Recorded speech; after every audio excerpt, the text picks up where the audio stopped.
everyone and welcome back to my channel. Thank you so much for watching. Today I have another book review video for you guys, which I'm really excited about.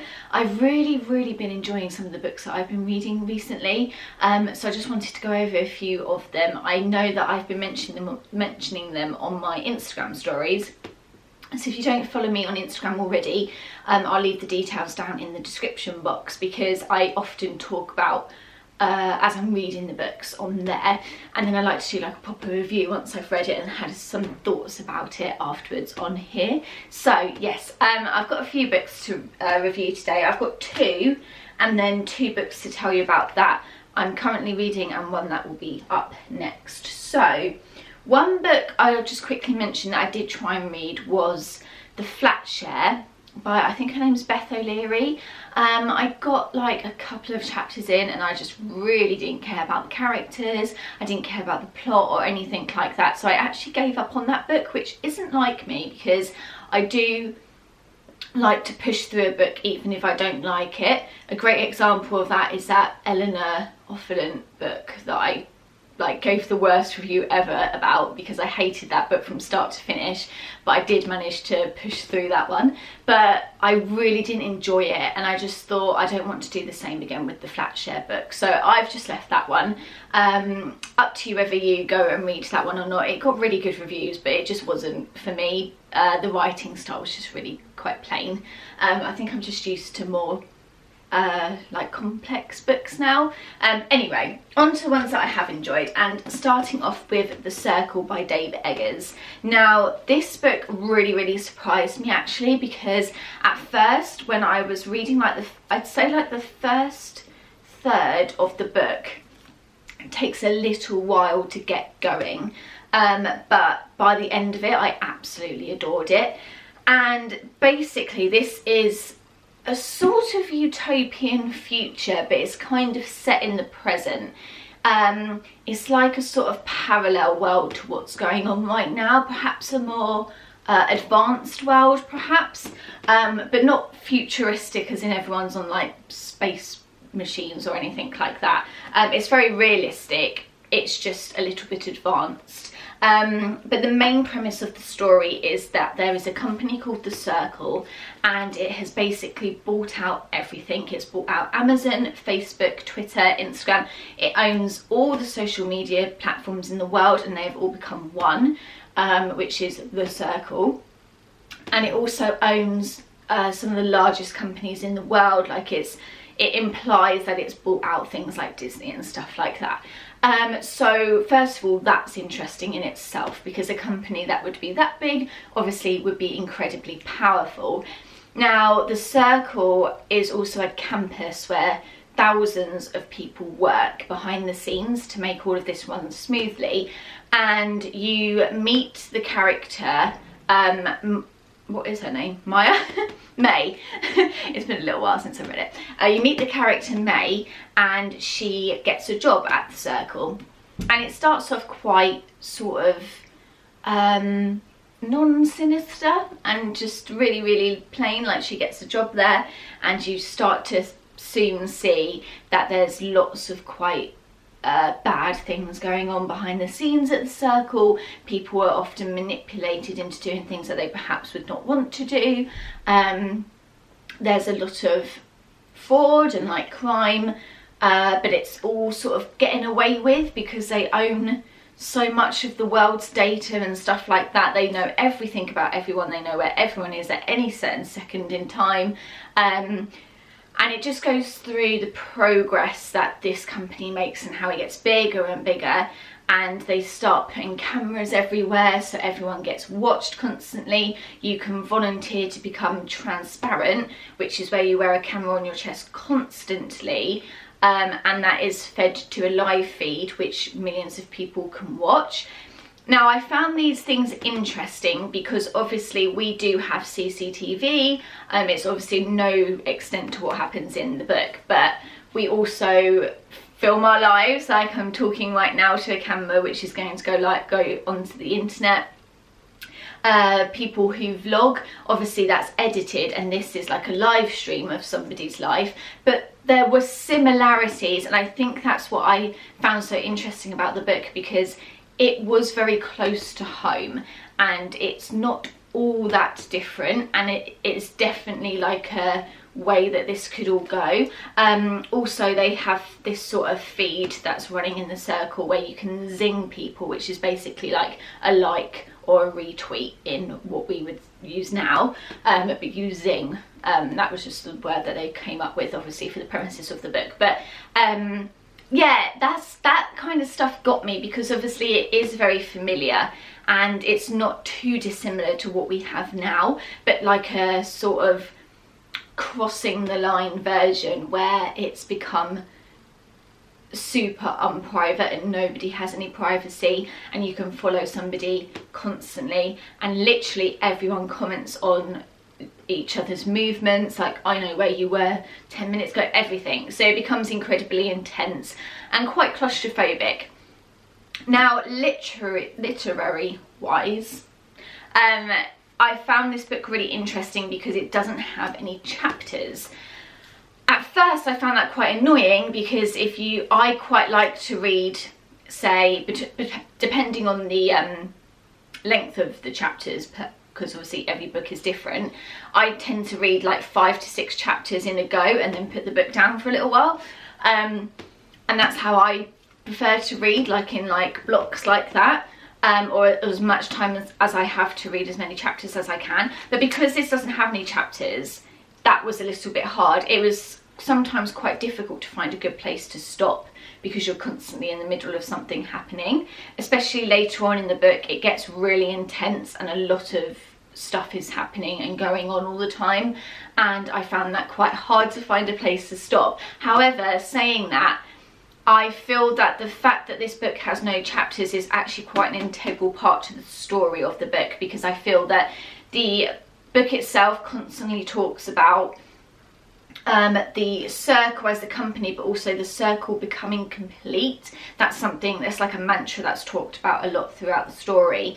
And I feel like, and this is like going back to my English analysis that I used to do in school all the time, and I used to just like piss off all my classmates, and then my teacher would be like, yes Rachel, you're right. But like I always try and look into stuff like that, because I feel that the reason there's no chapters is so that the story is continuous, like a circle, which might well be wrong, and that might not have been what Dave Eggers was going for at all. He might just not wanted to put chapters in it. It could be as simple as that. But I always try and look past those things, because I feel like there's no stopping in this book. It's a constant stream, like the live streams. It's a constant storytelling. There is the completion of the book is the end of the book itself, like the circle, stuff like that. I always try and link, so I feel that's why there was no chapters, but obviously I don't know the real reason, but I quite enjoyed sort of going along with that theory that I came up with. I'd like to do some research into that, if anyone else had any ideas as to why there was no chapters, or if there really was just no chapters because he didn't want to write them. I don't know.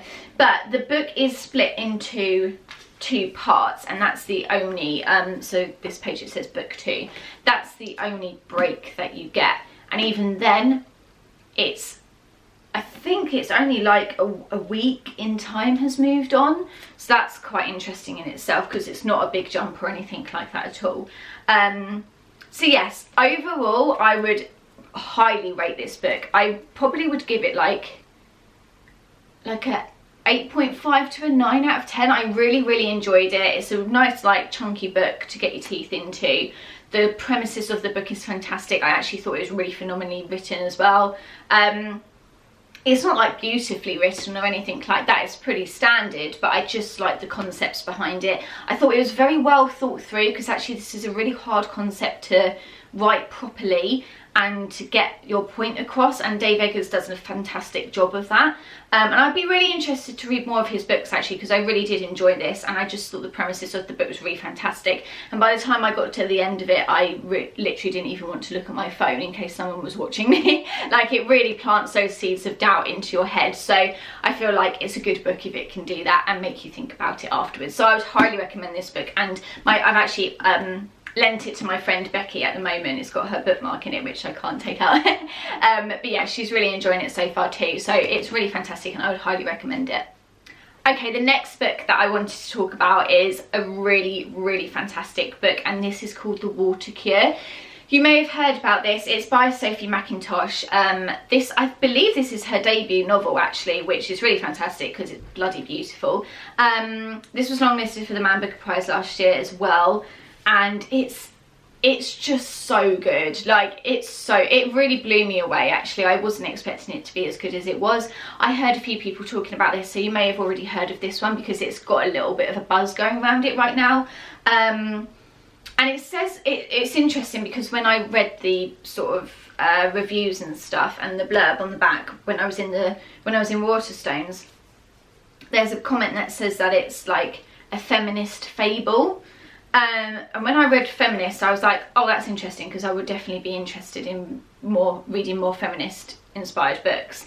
But then when you read the blurb, I was like, oh, it's a bit of like a man bashing book. That's not really the feminism that I'm up for, because my idea of feminism is that both men and women and everyone are equal, and I don't want it to get to the point where women are like, we're now better than you, because I feel like then we're just as bad as men have been for all these years. So I just want everyone to be equal. But yeah, the blurb kind of made it sound like it was going to be a man bashing book, but it's not at all. I'll read the blurb now because it's a little bit easier to explain. It's a bit of a where was I going to go with that? A bit of a, oh, totally forgotten the word that I was going to say. Anyway, Grace, Slow and Sky live on an abandoned hotel on a sun-bleached island beside a poisoned sea. Their parents raise them there to keep them safe and to make them good. The world beyond the water is contaminated and men are the contamination. But one day 3 strangers wash ashore, men who stare at the sisters hungrily and helplessly, men who bring trouble. And when I read that, I was like, oh, like, really, is that where we're going to go with this? But this book is phenomenal. Like, I really, really can't recommend it enough. And the way it's written, the chapters are incredibly short. Like, this chapter is literally 1.5 pages long, and then it goes to another sister. That one, not even a page. This one is written by the 3 sisters, then it's another one. So this is a very, very, very easy book to find a break to put down, which I enjoy. Because honestly, sometimes I only had enough time to read 1 page because I wanted to pick it up that often. It was brilliant. So for the first, I'd say, quarter of the book, it's between all 3 sisters. So they all get to talk one by one, and then it will have a bit where it's all 3 sisters talking, which I found really interesting actually, because they all had very different perspectives of what was happening to them. And then it gets to a point in the book where it doesn't say who's talking anymore, but you quickly realise that from this point onwards it's just going to be Lyra talking and her point of view, and she becomes the main heroine, let's say, in the book. And then it's Lyra the whole way through until about the last 3 chapters where we go back to the sisters again, and then we get a dialogue from Grace. So really, really interesting way of writing. I loved hearing the different points of view from the 3 sisters and what was happening to them. Obviously, like it says, the book is about the 3 sisters who are brought up on this island by their parents because the rest of the world has basically gone to shit, and men are poisonous, basically, and they physically make you sick. I found that concept really interesting, and the main way that Sophie Macintosh gets that across is by when the men turn up on the island, and that's not spoiling anything because it says it in the book, you know that the men are coming. When the men wash ashore on the island, they stay there for a number of weeks, and the things that make the girls sick are like emotional and mental abuse, and I found that so interesting to read because I just thought, what a fantastic concept. Like, you know, when you try and tell someone, like, someone's being really mean to me, and people are like, oh, you know, you just don't listen to them, you just have to get over it, like, it's only words, they can't hurt you. But I feel like mental and emotional abuse are just as bad as being punched in the face. Like, that's the kind of crap that really gets into your heart and your head and changes you as a person. So the fact that Sophie Macintosh came up with this concept where when the men say something that's emotionally manipulative, or they do something to get the girls to do something that they don't really want to do, it makes them physically ill rather than just hurts their feelings, like the girls vomit or they bleed or they get like sore throats. I was just like, that's amazing, because how many times do you try and tell someone that someone's hurting your feelings and they're like, oh, look, I mean, it's only words, like, you just have to get over it, like, just don't listen to them. But it does make you ill. It does make you ill. Like, it makes you feel ill inside.